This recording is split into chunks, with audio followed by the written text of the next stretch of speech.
जिंदाबाद, nurses unity जिंदाबाद, हमें हमारा स्टाफ शॉर्टेज पूरी करो, स्टाफ शॉर्टेज पूरी करो, एडमिनिस्ट्रेशन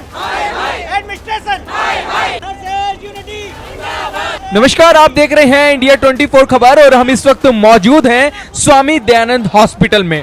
आपको ठीक मेरे सामने ये नर्सिंग स्टाफ नजर आ रहा होगा और ऐसे में आज यहाँ पर नर्सिंग स्टाफ स्ट्राइक पर है और ऐसे में इनकी जो समस्याएं हैं, जो इनकी मांगे हैं, वो यही है कि यहाँ पर एक नर्सिंग स्टाफ के ऊपर 2 से 3 मरीजों को देखना पड़ता है और ऐसे में तमाम समस्याएं इनके लिए बन जाती हैं क्योंकि एक नर्सिंग स्टाफ को जब 2 से 3 मरीजों को देखना पड़ता है और वो भी जब इमरजेंसी हो तो तब ऐसे में मरीज का ध्यान रखना बहुत मुश्किल हो जाता है। इनकी मांग यही है कि अगर नर्सिंग स्टाफ को बढ़ाया जाएगा तो ऐसे में हम पेशेंट को अच्छे से देख पाएंगे क्योंकि कई बार तमाम समस्याएं इनके लिए ये पैदा हो जाती हैं कि जब मरीज के ऊपर ठीक से ध्यान नहीं दिया जाता या कोई और कमी रह जाती है तो ऐसे में पेशेंट के साथ जो परिजन होते हैं वो इनके साथ मार पिटाई करने लगते हैं, तमाम चीजें करने लगते हैं। तो ऐसे में इनको अपनी जान की भी दिक्कत हो जाती है। तो ऐसे में इनको कई समस्याओं का सामना करना पड़ता है क्योंकि जो परिजन होते हैं वो ये नहीं देखते हैं कि स्टाफ की कमी है या किस वजह से नहीं देख पाए हैं, लेकिन वो इनके साथ मारपीट करने लगते हैं, गाली गलौज करने लगते हैं। तो ऐसे में इनके साथ तमाम समस्याएं पैदा हो जाती हैं। तो इन्हीं से जानते हैं कि आखिरकार और क्या इनकी मांगे हैं, क्या शिकायतें हैं, सरकार से क्या मांग कर रहे हैं। तो चलिए इन्हीं से हम बात करते हैं। सर, मामला हमारी स्टाफ की शॉर्टेज को लेकर है। पिछले कई सालों से सर स्टाफ की शॉर्टेज है। कितनी बार हमने प्रशासन को बता दिया है। प्रशासन में एमएस सर तो हमारी तरफ से भेजते हैं लेकिन ऊपर से सर केवल आश्वासन मिलते हैं। कोई ग्राउंड लेवल पर सर कोई स्टाफ नहीं आ रहा है। पूरी की पूरी 2015 में सर ये एमसीएच ब्लॉक बन गया लेकिन इसके लिए कोई स्टाफ नेट सैंक्शन पोस्ट हुई थी, पोस्ट क्रिएशन नहीं हुए थे और उन्हीं स्टाफ में ये सारा डिपार्टमेंट चल रहे हैं। इसके साथ ही सर जो पीडियाट्रिक कैजुअल्टी है, एचडीयू है, गायनिक इमरजेंसी, प्राइवेट ब्लॉक है, सारा ब्लॉक बना दिए हैं। उनमें भी स्टाफ इधर से ही मर्ज कर दिए हैं। नया कोई सैंक्शन नहीं हुआ है, नई सिस्टर इंचार्जेज नहीं आई हैं। उल्टा जो उनकी स्ट्रेंथ थी उनको भी कम कर दिया गया है। अब जो कुछ लोग रिटायर हो गए हैं उनके ऑप्शंस में कुछ नहीं आया है, नए भर्तियाँ हुई नहीं हैं। बेसिल के थ्रू ये अपना भर्ती लेते हैं थोड़े दिनों तक, लेकिन वो भी कम पेमेंट की वजह से वो भी छोड़ के अपने पास से चले जाते हैं और जो यहाँ वर्कर जो कर रहे हैं उन्हीं पे सारा बर्डन आ रहा है। तो कितने की आप लोगों को स्टाफ की जरूरत है और कितने हैं अभी? सर, नॉर्म्स के हिसाब से तो यहाँ 400 स्टाफ होने चाहिए। सैंक्शन इन्होंने 187 कर रखे हैं और ग्राउंड लेवल पर जो है सर 120 ही लोग काम कर रहे हैं जिसमें सारी नर्सेज हैं सर। इसमें इंचार्जेज भी हैं, एएनएस भी हैं और सारे नर्सिंग स्टाफ हैं। ओवरऑल जो स्ट्रेंथ 400 के करीब होनी चाहिए थी वो केवल 120 है सर। 120 से 125 के बीच में है सर। अभी आपको एमएस से बात हुई, आपकी क्या आश्वासन मिला? एमएस सर से हमारे को काफ़ी, सर ने हमको, इनका भी काफ़ी सहयोग रहता है और आगे भी हमारी बात को पहुंचाते हैं। लेकिन एडमिनिस्ट्रेशन ऊपर जो अधिकारी हैं सर वो उधर से सर केवल एश्योरेंस दिया जाता है। थोड़ा सा मामला जैसे ही कम होता है तो फिर बात ठंडी पड़ जाती है और आज हमें मजबूर होके सर, हम भी नहीं चाहते कि मरीज़ हमारे परेशान रहें और कोई भी चीज़ की दिक्कत आए तो, लेकिन अब हमारी मजबूरी सर ये है कि हम भी सारा डबल ड्यूटी करके नाइट ड्यूटी से रिलीव नहीं हो पाते हैं। हमारी फिजिकल जो हेल्थ है सर वो भी खुद भी कम हो रही है। इस वजह से सर हम स्ट्रेस में भी हैं, फिजिकल और मेंटली रूप से सर परेशान भी हैं।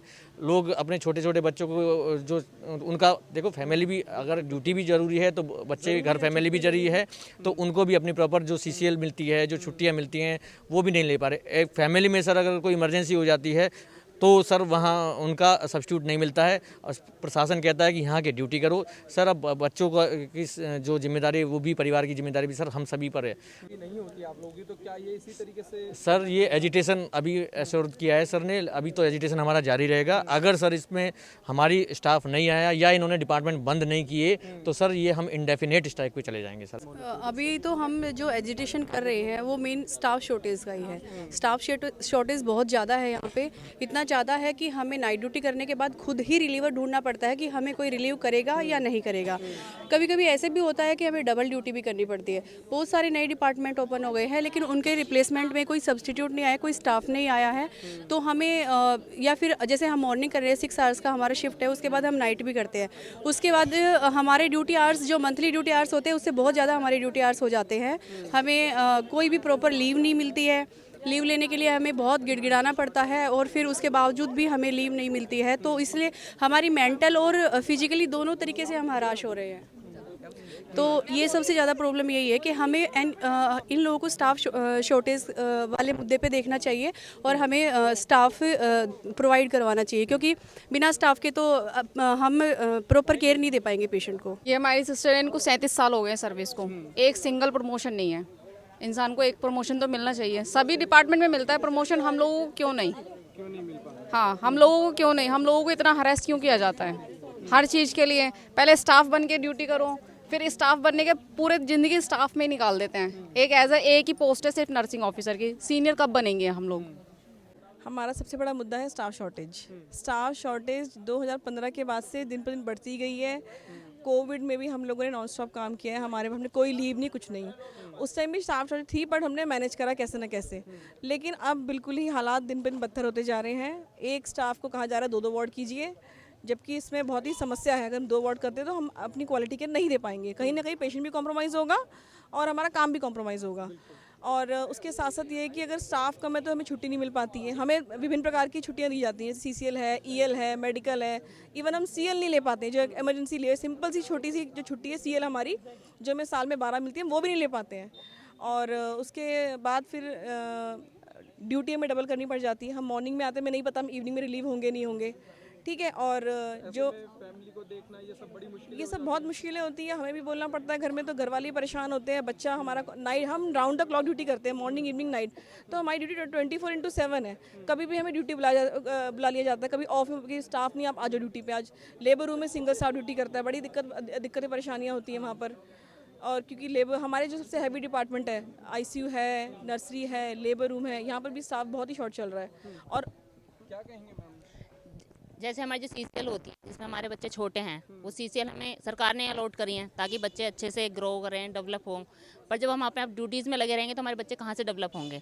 और हम बच्चों के लिए ही तो हम नौकरी कर रहे हैं। तो जब बच्चे ही ग्रो नहीं कर पाएंगे तो हमारी नौकरी करने का फ़ायदा क्या है? हम पेशेंट की केयर तो कर रहे हैं, पर हम अपने घर वालों की केयर नहीं कर पा रहे हैं। तो हमें प्रशासन से वही चाहिए कि हम अपने सब कुछ हम अच्छे से मैनेज करें, हम अपना अस्पताल भी अच्छे से चलाएं, हम अपना घर भी अच्छे से चलाएं। आप चाहते हैं कि यहाँ पर स्टाफ को बढ़ाया जाए? स्टाफ बढ़ाया जाए ताकि हम सबकी सब मेंटल हेल्थ, फिजिकल हेल्थ और हमारी फैमिली सब अच्छे से चले। जब स्टाफ नहीं आ रहा है तो क्वालिटी केयर नहीं हो पा रही है। जितने भी हैवी डिपार्टमेंट हैं वहाँ पे अगर बाई चांस कोई पेशेंट सिक हो जाता है, एक स्टाफ किस किस पेशेंट को देखेगा? एक स्टाफ एक ही जगह पे जा पाएगा, दूसरा पेशेंट सिक हो गया तो उसके लिए कौन रिस्पॉन्सिबिलिटी लेगा? तो हमारी गट फीलिंग ऐसे नहीं काम करने के लिए अलाउ करती। हम क्वालिटी केयर देना चाहते हैं। इवन हम तो स्ट्राइक पे नहीं आना चाहते, लेकिन बार बार हमने एडमिनिस्ट्रेशन को बार बार इतला किया है कि हमें स्टाफ दिया जाए, क्योंकि यहाँ पे बेसिल से स्टाफ है, उनकी सैलरी जो है बहुत कम सैलरी है। उसकी वजह से वो छोड़ के जा रहे हैं। आधे से ज़्यादा स्टाफ छोड़ के जा चुका है। अब जो स्टाफ बचे हैं उन्हीं से ये एडजस्ट करने की कोशिश करते हैं।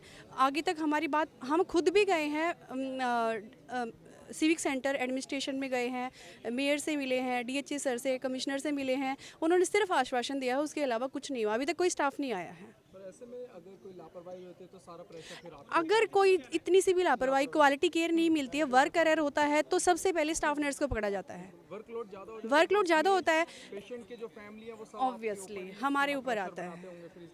और ऐसे इंसिडेंट्स होते रहते हैं। मैं लेबर रूम में ड्यूटी करती हूँ, हमारे लेबर रूम में तो बहुत ज़्यादा ऐसे इंसिडेंट्स होते हैं। बहुत लोग बोलते हैं ऐसे कर दिया, वैसे कर दिया, लेकिन एक स्टाफ क्या करेगा? नहीं कर पाएंगे। अगर मेरे यहाँ पे एक टाइम में 2 पेशेंट डिलीवर हो गए हैं और तीसरे पेशेंट को, अगर तीसरी फीमेल को अगर OT के लिए प्रिपेयर करना है, ऑपरेशन थिएटर के लिए प्रिपेयर करना है, तो मैं नहीं कर पाऊंगी। तो पेशेंट का काम में डिले होगा, वो पेशेंट केयर नहीं मिलेगी। तब तक पेशेंट या पेशेंट के अटेंडर आगे एडमिनिस्ट्रेशन में जाके कंप्लेंट करने आ जाते हैं। वो बिना पूरी बात सुने फिर हम पे ब्लेम किया जाता है हर तरीके से। ऐसे में कभी कोई ऐसे की मार पिटाई की भी घटना घटना सामने आ जाती है कि जब क्योंकि लोड प्रेशर ज़्यादा है, किस वो कभी भी आ जाते हैं। जो पेशेंट्स हैं, पेशेंट्स के रिलेटिव हैं, उन्हें तो क्वालिटी केयर चाहिए। उन्हें ये नहीं पता कि यहाँ पे स्टाफ शॉर्टेज चल रहा है, सिंगल स्टाफ है, 40-40 पेशेंट है उसके पास, या अनलिमिटेड पेशेंट है। लेबर रूम में तो कितने भी जिसको भी पेन आएगा तो वो आएगा लेबर रूम में, तो वो कोई काउंटेबल पेशेंट्स नहीं है हमारे पास। और उनको ये नहीं पता कि अंदर एक ही स्टाफ है। वो तो कहेंगे कि हमारा पेशेंट आया है, हमें अच्छे से डिलीवरी चाहिए, हमें सारे पेशेंट्स अच्छे से चाहिए, हमें बच्चा अच्छे से चाहिए। हम खुद सोचते हैं कि हम कैसे करें, हम कितना भी हम भाग भाग के भी काम कर लेंगे तब भी कवर अप नहीं हो पाता कई बार, तो उसमें हम रिलेटिव्स को नहीं संभाल पाते हैं। अभी जिस डिपार्टमेंट में 15 स्टाफ की होने चाहिए थे, वहाँ पे 10 स्टाफ से हम काम चला रहे थे। लेकिन अभी रिसेंटली अक्टूबर में उसमें से भी एक स्टाफ निकाल लिया गया है, जिससे क्या हुआ है कि हम लोगों की ही एक्स्ट्रा नाइट आ रही हैं, 7-8 नाइट आ रही है, जबकि हमारा क्राइटेरिया होता है 6 नाइट करने का। तो 7-8 नाइट करने में हमारी ड्यूटी आवर्स भी बढ़ रहे हैं। हमारी फैमिली भी हमसे क्वेश्चन करती है कि आप इतनी नाइट क्यों कर रहे हैं, आप वहाँ पर जाके बोलते क्यों नहीं है। हेल्थ इशू भी आते हैं, और जो बिजी डिपार्टमेंट होते हैं उसमें आपको बैक एक हो रही है, हेड एक हो रही है, कोई नहीं सुनने वाला है यहाँ पे। सर आप लोग बात करेंगे सर? क्या कहेंगे कि आज आप सभी यहाँ पर स्ट्राइक कर रहे हैं? ये देखो, स्ट्राइक का मेन कारण ये है कि मेन पावर की कमी है यहाँ पे बहुत ज़्यादा। जो स्ट्रेंथ होनी चाहिए उससे लगभग हाफ स्ट्रेंथ पे ये हॉस्पिटल काम कर रहा है, और 370 बेड का अस्पताल है ये। लेकिन यहाँ पर कई डिपार्टमेंट नए खोल दिए गए हैं। जब नए खोले जाते हैं तो प्रोटोकॉल ये होता है कि पोस्ट क्रिएट होती है उनके लिए, और फिर उनको भर्ती करी जाती है अलग से। लेकिन नए डिपार्टमेंट खोले गए और पुराने डिपार्टमेंट से ही स्टाफ को निकाल के उन डिपार्टमेंट में मेन पावर कम कर दिया गया। उससे सबसे बड़ी समस्या तो हो रही है पेशेंट केयर को लेके, कि पेशेंट केयर प्रॉपर जिस तरीके से एक मरीज जिस उम्मीद में अस्पताल में इलाज कराने आता है, उस उम्मीद में वो इलाज करा ही नहीं पाता है। और हमें भी बड़ा दुख होता है कि हम उस तरह से काम कर नहीं पाते हैं। फिर तमाम सवाल सर आप पे भी उठते होंगे, क्योंकि आप जी बिल्कुल, देखो जो बिल्कुल आप के कितने स्टाफ है या आप पे कितना वर्कलोड है, जब गलती होती है तो ये किसी से नहीं पूछा जाता है, सिर्फ गलती देखी जाती है कि गलती क्या हुई है आपसे। ठीक है, तो अब धीरे धीरे क्या होता है कि एक स्टाफ जो सुबह 8 बजे ड्यूटी पे आता है, उसकी दोपहर में 2 बजे तक ड्यूटी होती है, क्योंकि महीने में हमारी नाइट शिफ्ट भी होती है, तो उसी अकॉर्डिंग ये शिफ्ट बनी हुई है। जो रात को 8 बजे आता है वो सुबह 8 बजे आता है, लेकिन सुबह 8 बजे से लेकर 9 बजे तक वो सिर्फ इस उम्मीद में खड़ा रहता है कि उसको कोई रिलीव कर दे। इस प्रोफेशन में मोस्टली फीमेल स्टाफ है, जिनके किसी के बच्चे भी छोटे हैं, और वो 12 घंटे की ड्यूटी करने के बाद भी 1 घंटे तक वहाँ सिर्फ इसलिए खड़े रहते हैं कि उनको कोई रिलीव कर दे। वो रिलीव नहीं हो पाते समय से। सरकार से आप लोगों की क्या मांग है? हमारी मुख्य मांग ये है कि जितनी पोस्ट एटलीस्ट सेंसन्ड है वो पूरी फिलअप कर दी जाए, और जो हमारे सीनियर नर्सिंग ऑफिसर है उनकी 59 पोस्ट है इस अस्पताल में, उसमें से सिर्फ 1 पोस्ट पे मतलब वर्किंग है, बाकी 58 पोस्ट है वो खाली पड़ी है। कि जल्द से जल्द उन पोस्ट हाँ, उनको जल्दी से जल्दी भरा जाए, और इसके अलावा हमारी कोई बहुत बड़ी डिमांड है नहीं। आप कैसे भी भरे, लेकिन आप तुरंत भरे। एक प्रमोशन को लेकर भी आप एक मांग कर रहे हैं? देखिए, जब पोस्ट पूरी भरी जाएगी ना, तो प्रमोशन का मुद्दा अपने आप ही सोल्व हो जाएगा। क्योंकि आज अगर प्रमोशन दे भी दिया जाए, ठीक है, तो उनको प्रैक्टिकली प्रमोशन मिलेगा नहीं, भले ही वो वहाँ से कागजों में प्रमोशन लेके आ जाए, क्योंकि वो आज यहाँ पे नर्सिंग ऑफिसर के तौर पे हैं। वो अगर सीनियर नर्सिंग ऑफिसर बन भी जाती है कागजों में, तो उनको पोस्ट तब तक नहीं मिलेगी जब तक उस नर्सिंग ऑफिसर की पोस्ट पे दूसरे अभ्यर्थी भर्ती करके ना आ जाए।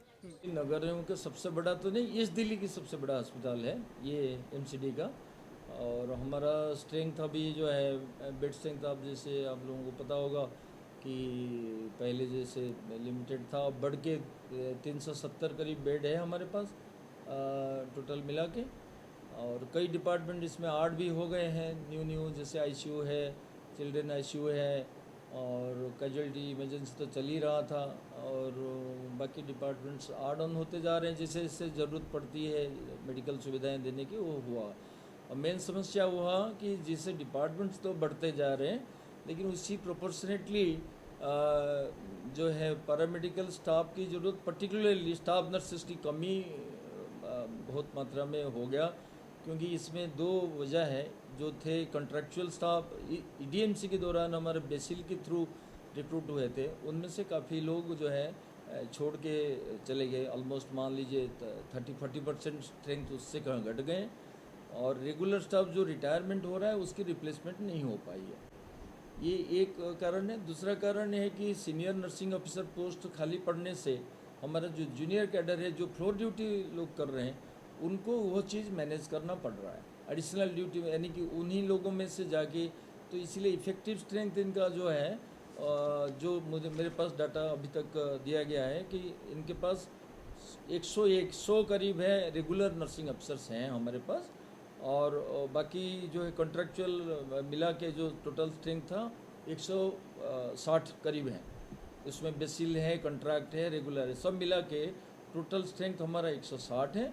और जिसमें से डिफरेंट कारण से एक बेसिल छोड़ के चले गए, एक जो रिटायरमेंट हो गए, और इन एडिशन टू दैट हुआ जिनको मान लीजिए आप लीव में रहते हैं, मैटरनिटी लीव वगैरह, ये सब मिला के जैसे, तो वो कुल मिला के टोटल 68 इनका जो स्ट्रेंथ ये कह रहे हैं जो इनमें से नहीं है अवेलेबल फॉर ड्यूटी। स्ट्रेंथ कम होने की वजह से स्वास्थ्य सुविधाओं में दिक्कत आ रही है।